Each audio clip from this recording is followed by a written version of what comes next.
Pakshikashi ಕೋಲ್ವ ಬತ್ತಳಿಕೆ bill ಬಾಣವನ್ನು ಅಲ್ಲೇ ಬಿಟ್ಟು ಬಾ.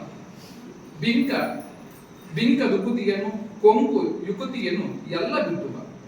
ಇಲ್ಲಿ ವಿಮರ್ಶೆ ಪ್ರಜ್ಞೆಯನ್ನ ಕುವೆಂಪು ಬಹಳ ಚಂದವಾಗಿ ಹೇಳ್ತಾರೆ. ಇಲ್ಲಿ ಬಂದಿರುವಂತಹ ಕುಮಾರಿ ಮಧುಕಾರಿಕೆಯವರಾಗಿರ್ಬೋದು, ನಾಗರಾಜವರಾಗಿರ್ಬೋದು, ಚಂದ್ರವರಾಗಿರ್ಬೋದು, ಷಣ್ಮುಖ ಇದೆಲ್ಲೋ ಪ್ರೇಮ, ಇದು ಪಕ್ಷಿಕಾಶಿಯಲ್ಲಿ ಮಿಂದೇಳುವಂತಹ ಪಕ್ಷಿಗಳು. ನಾವೆಲ್ಲ ಬಿಲ್ಲು ಬತ್ತಳಿಕೆಯಲ್ಲಿ ಹಿಡ್ಕೊಂಡು ಬರುವಂತ ವಿಮರ್ಶಕರು ಆಗ್ಬಾರ್ದು. ಯಾಕೆ ಹೇಳಿದ್ರೆ ಕಾವ್ಯವನ್ನು ಓದುವಂತ ಸಂದರ್ಭದಲ್ಲಿ ನಾವು ಸಹೃದಯನಾಗಿರ್ಬೇಕಾದಂತಹ ಅಗತ್ಯತೆ ಬಹಳ ಇದೆ ಅಂತ ಹೇಳಿ. ಯಾಕೆ ಹೇಳಿದ್ರೆ ವಿಮರ್ಶಕನಾದ್ರೆ ಅದನ್ನ ನಾವು ಗುಂಪು ನುಡಿಗಳ ಮೂಲಕವಾಗಿ ಅಥವಾ ಏನೆಲ್ಲ ಮಾಡಿ ಸರ್ಕಸ್ ಮಾಡಬೇಕಾಗ್ತದೆ. ಇಲ್ಲಿ ಸಹೃದಯನಾದಾಗ ಆ ಓದುಗರಿಗೆ ಬಹಳ ಹತ್ತಿರ ಆಗುವಂತ ಸಂದರ್ಭ ಬಹಳ ಜಾಸ್ತಿ ಅಂತ ನಾನು ಅನ್ಕೋತೀನಿ. ಆ ನೆಲೆಯಲ್ಲಿ ಇದನ್ನ ನಾನು ಪ್ರಾಮಾಣಿಕವಾಗಿ ವಿಮರ್ಶೆ ಮಾಡ್ತೀನಿ ಅಂತ ನಾನು ಅನ್ಕೊಂಡಿದ್ದೀನಿ. ಇಲ್ಲಿ ವಿಮರ್ಶಕನಾಗಿ ಓದುವುದಕ್ಕಿಂತ ಸಹೃದಯನಾಗಿ ನನ್ನ ಅನುಭವಗಳನ್ನು ಹೇಳ್ಕೊತೀನಿ. ಈ ಮನವಾಣಿಯನ್ನು ನಾನು ಮುಖಾಮುಖಿ ಮಾಡ್ತಾ ಹೋದಂತಹ ಸಂದರ್ಭದಲ್ಲಿ ನನಗೆ 12ನೇ ಶತಮಾನದ ವಚನ ಸಾಹಿತ್ಯದ ಒಳಗೊಕ್ಕು ಬಂದಂತಹ ಒಂದು ಅನುಭವ ಆಯಿತು. ಅದೇ ರೀತಿಯಾಗಿ ಯಾವ ಓದು ಬರಹ ಇಲ್ಲದೆ ಅಕ್ಷರ ಸಾಂಗತ್ಯವನ್ನು ಹೊಂದದಂತಹ ಜನಪದ ಸಾಹಿತ್ಯವನ್ನು ಕೂಡ ಮುಖಾಮುಖಿ ಮಾಡಿದಂತಹ ಒಂದು ಹೊಸ ರೀತಿಯಾದಂತಹ ಅನುಭವ ಕೂಡ ನನಗಾಯಿತು. ಯಾಕೆ ಈ ಮಾತನ್ನು ಹೇಳ್ತಿದ್ದೀನಿ ಕೇಳಿದ್ರೆ, ವಚನ ಸಾಹಿತ್ಯ ಈ ಹಿಂದಿನ ಪರಂಪರೆಗಿಂತ ಭಿನ್ನವಾಗಿ ನಮ್ಮ ನಡುವೆ ಶೋಭಿಸಿದಂತಹ ಒಂದು ಬಹುದೊಡ್ಡಂತಹ ವಿಶ್ವದ ಸಾಹಿತ್ಯಕ್ಕೋಟ ಅಮೂಲ್ಯವಾದ ಕೊಡುಗೆ. ಅಲ್ಲಿಯೂ ಕೂಡ ಈ ಒಡ್ಡು ವ್ಯವಹಾರಗಳಾಗಿರಬಹುದು, ಎಲ್ಲಾ ರೀತಿಯಾದಂತಹ ಕಟ್ಟುಪಾಡುಗಳನ್ನು ಮೀರಿ ನಿಂತಹ ಚಿಂತನೆಗಳನ್ನ ಗಮನಿಸಿಕೊಂಡಿದ್ದೀವಿ. ಅದೇ ರೀತಿಯಾಗಿ ಜನಪದದಲ್ಲಿಯೂ ಕೂಡ ಸತ್ವಗಳಿದಾವೆ. ಇವೆಲ್ಲವನ್ನ ಮುಖಾಮುಖಿ ಆಗುವಲ್ಲಿ ಮನವಾಣಿ ಯಶಸ್ವಿಯಾಗಿದೆ. ನಾ ಯಾಕೆ ಹೇಳಿದ್ರೆ, ಇಲ್ಲಿ ಓದ್ತಾ ಹೋದಂತ ಸಂದರ್ಭದಲ್ಲಿ ಅಂಬೇಡ್ಕರ್ ಅವರ ಚಿಂತನೆಗಳಿದಾವೆ, ಗಾಂಧೀಜಿಯವರ ಹೋರಾಟದ ಆದರ್ಶಗಳಿದಾವೆ, ಪುರೋಹಿತಶಾಹಿ ವ್ಯವಸ್ಥೆ ವಿರುದ್ಧದ ದನಿಗಳಿದಾವೆ. ಇದೊಂದು ದಮನಿತ ಲೋಕಕ್ಕೆ ಅಥವಾ ಅವಕಾಶ ವಂಚಿತರ ಏನು ವರ್ಗ ಇದೆಯಲ್ಲ, ಅಲ್ಲಿ ಆತ್ಮವಿಶ್ವಾಸದ ವಾಣಿಯನ್ನ ನಾವಿಲ್ಲಿ ಕಾಣಲಿಕ್ಕೆ ಸಾಧ್ಯತೆ ಇದೆ ಅಂತ ನಾನು ಅನ್ಕೊಂಡಿದ್ದೆ. ಸುಮಾರು 400 ಚುಟುಕುಗಳು ಇವು ಒಳಗೊಳ್ತವೆ. ಇವೆಲ್ಲ ಬದುಕಿನ ಬೀಜಗಳು. ಎಲ್ಲ ನಮ್ಮ ಕೈ ಕೊಟ್ಬಿಟ್ಟಿದ್ದಾರೆ ಬೀಜಗಳನ್ನ. ಇಲ್ಲಿ ನೀರ್ ಹಾಕ್ತಿರೋ ಅಥವಾ ಇಷ್ಟು ಸಾರ ಹಾಕಿ ಕೊಲ್ತಿರೋ ಅದೆಲ್ಲ ನಮ್ಗೆ ಬಿಟ್ಟಿದ್ದಾರೆ. ನಾವು ನೀರು ಹಾಕಿ ಪೋಷಿಸಿದ್ರೆ ಅಂತ ಹೇಳಿದ್ರೆ ಖಂಡಿತವಾಗಿ ಇದೊಂದು ಹೆಮ್ಮರ ಆಗ್ತದೆ. ನಮಗೆ ಪುಷ್ಪವನ್ನು ಕೊಡಬಹುದು ಅಥವಾ ಫಲವನ್ನು ಕೊಡಬಹುದು ಅಥವಾ ನಮಗಿದು ಮುಂದೆ ದಾರಿಯನ್ನು ಕೂಡ ತೋರಿಸುವಂತಹ ಒಂದು ಎಲ್ಲ ಸಾಧ್ಯತೆಗಳನ್ನ ಈ ಮನವಾಣಿ ನಮ್ಮ ಮುಂದೆ ತೆರೆದಿಡ್ತಾ ಹೋಗ್ತದೆ.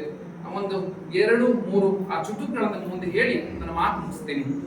ನಿಶಬ್ದವಿಲ್ಲದಿದ್ದರೆ ನಿಶಬ್ದದಲ್ಲಿದೆ ನಾದ, ಶಬ್ದದಲ್ಲಿದ್ದರೆ ಅದು ವಾದ. ಇದು ಸತೀಶ್ ಸರ್ ಕೂಡ ಕೋಟ್ ಮಾಡಿದ್ದಾರೆ.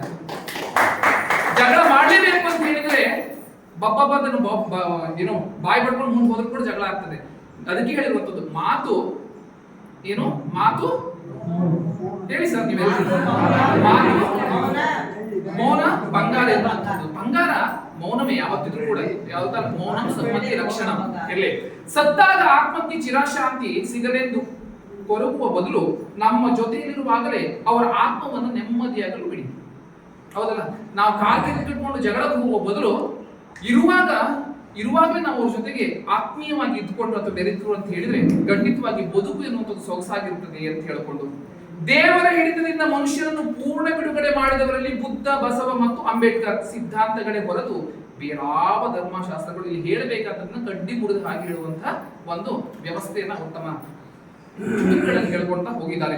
ಹೆತ್ತವರು, ಇದು ನಮ್ಗೆಲ್ಲ ನನಗೂ ಸೇರಿಸ್ಕೊಳ್ಳಿ, ಯಾಕೆ ನಾನು ಕೂಡ ಈಗ ಸಣ್ಣದನ್ನ ಪಾಪು ಇದೆ.